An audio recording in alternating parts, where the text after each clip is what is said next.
I don't know if you know this. Thor News is for winners. And that's why you're here. So stick around. Hit the button, baby. Party dance time. Stay cool. This is a Thor News presentation. Thor News presents. Yeah, hey, guess what? They found another twin Earth. Or did they? I don't know, people seem confused. Now, some people are saying it's not Earth's twin, it's Venus's twin. And I'm like, well, I guess that's a little different than the 100 other we found Earth twin stories. They're almost as large in number as the hey, we found water on Mars stories, which seem to come out once a year or once every other year. UPI, rocky Earth, like exoplanet found just next door. Now, how do you guys get away with that crap? If I put that in a video, someone would be like, no way. Some debunker cat would be like, hell no, that thing is like 12 light years away. And I'd be like, okay, whatever, man. You know, UPI could get away with it.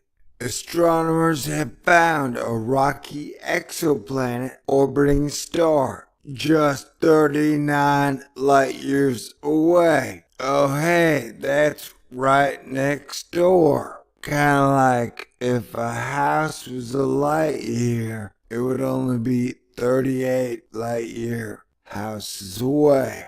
So it's kinda like next door. Actually, that sounds more like down the block, you know? It's not really next door.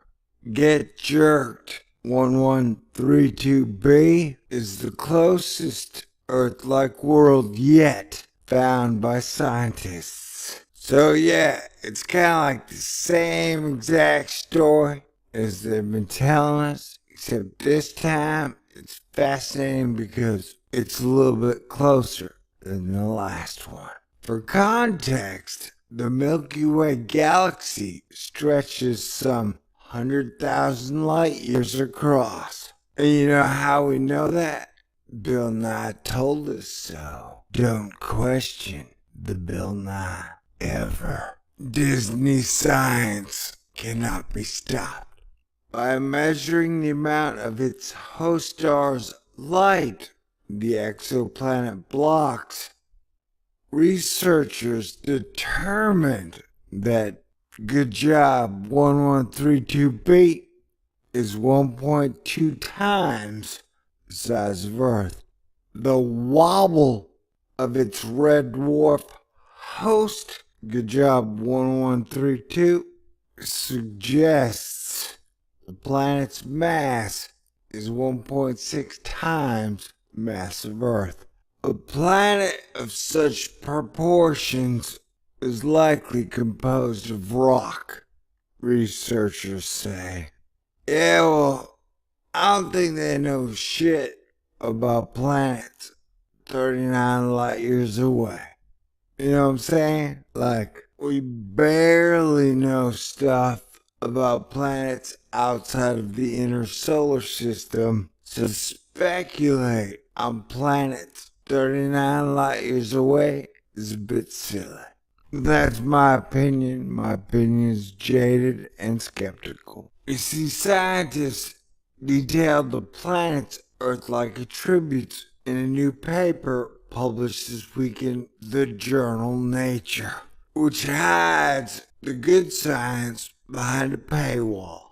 If you want good science, you gotta pay for it. If you can't afford it, then head on over to the YouTube. I'll gladly meet you there. But beyond size, mass, and composition, good job 1132b and Earth have little else in common. Unlike Earth, which spins, the exoplanet is tidally locked. Whoa. Meaning the same half of the sphere faces its sun at all times, leaving one half permanently in the darkness. Wait a second, I got a question. How do you know that? Is the pixel not turning? Oh yeah, by the way, can we get a photograph, man? Oh man, what a question. Can we get a photograph, please, of this wonderful revelation?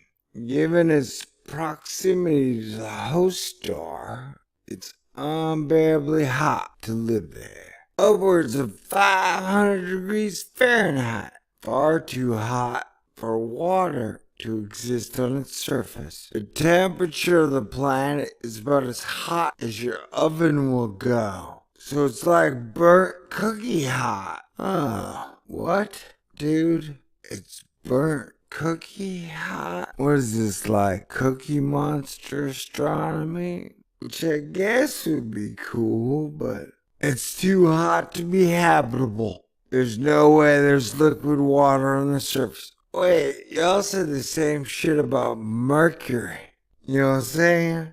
And Mercury's got water, but it's a lot cooler than other rocky planets that we know of.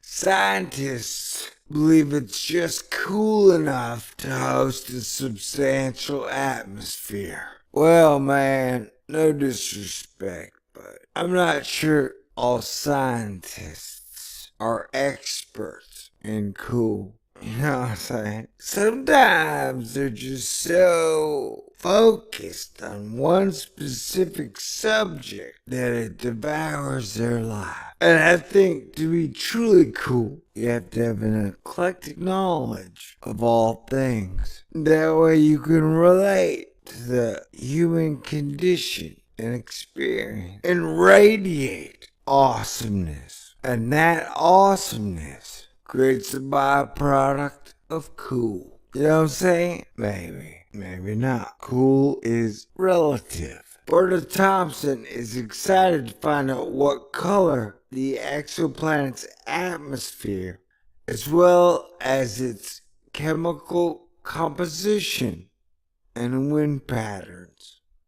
All observations Hubble's successor, the $10 billion in 21 years in the making, James Webb Space Telescope, which is scheduled to launch in 2018, will likely be able to make. Yeah, the Hubble's replacement is only 3 more years away. So we've waited, what, 21 years? What's another 3 years, man? We're almost there. It's gonna be like, snap your fingers and we've got the Hubble's replacement. That is, if nothing goes wrong with the launch. God forbid if something went wrong with the launch. We wouldn't have another Hubble replacement for like till 2040. And by then we'll have fixed climate change, colonize the moon, and be overpopulating Mars. */sarcasm.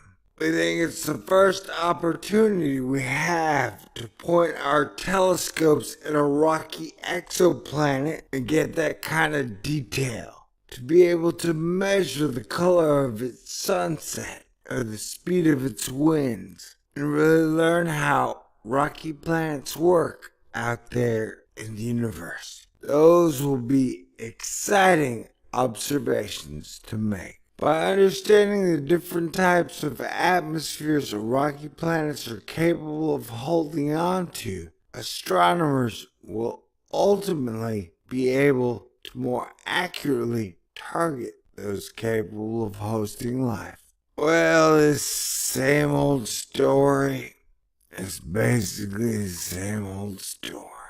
We know everything, we don't know anything. It's all relative. Dang it. Alright, super awesome. We're at nature.com, and we know we can trust this data because everyone understands that all good, honest science and the data that backs it up should be hidden behind a paywall. You want good science? You gotta pay, bitches. That's what my mom always used to say to me. A rocky planet transiting a nearby low-mass star. Whoa, it does appear that for whatever you gotta pay to get the full article, you're kind of paying to get a less sensational title that websites that depend on advertising revenue to pay for their business model would give you. Because they sometimes sensationalize stuff, or they call it clickbaiting. I too can be guilty of a sensational title, but I think that's okay because Thor News is really sensational. And I mean that more like awesome than whatever. You see, M stars, which are dwarf stars, which are like the most popular and populous kind of star in the galaxy, universe, and Candyland, they're hydrogen-burning stars that are smaller than 60% of the size of the sun. And the most common class of star in our galaxy and outnumber sun-like stars by a ratio of 12-1. Thanks, science. See, what they've done is they've counted up every single star in the Milky Way. And while they counted them up, they noted which color and which size that star was. So officially, there are 12-1 red dwarf stars in the Milky Way. Man, science is so good with math and dividing. You know what's weird is I don't think the sun ever uses math, and somehow it still works. So I'm not that big a fan of math. You know, it's like math, numbers and words can be used to sell any story you want to sell. Really. That is neither here nor there. We're at Nature Journal, standing in front of a paywall, talking about this stupid ass space rock. It's like a zillion miles away.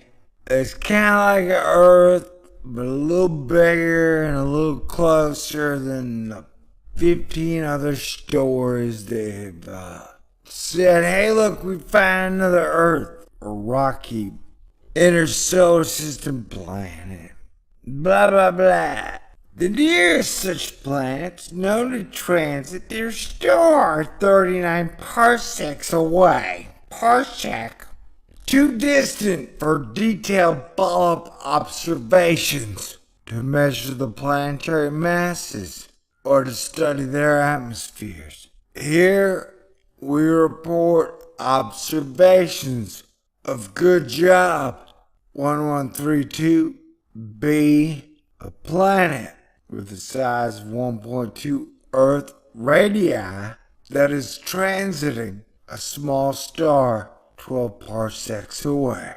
Our Doppler mass measurement of Get Jacked 1132b yields a density consistent with an Earth-like bulk composition. similar to the composition of the 6 known exoplanets with masses less than 6 times that of Earth and precisely measured densities, receiving 19 times more stellar radiation than Earth.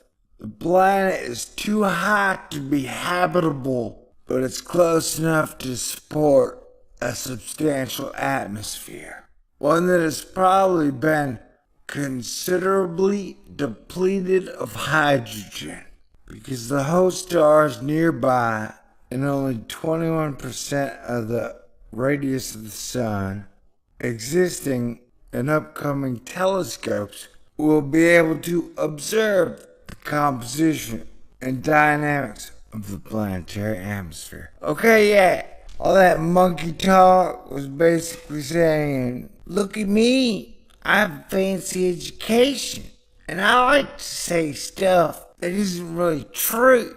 Now, the other stuff may or may not be true, I can't verify. But what I can verify is this guy does not know whether or not that planet would be too hot to have life. Dude, it is, like you said, it's a zillion light years away. You don't know shit about planets and life zillions of light years away. You know what I'm saying?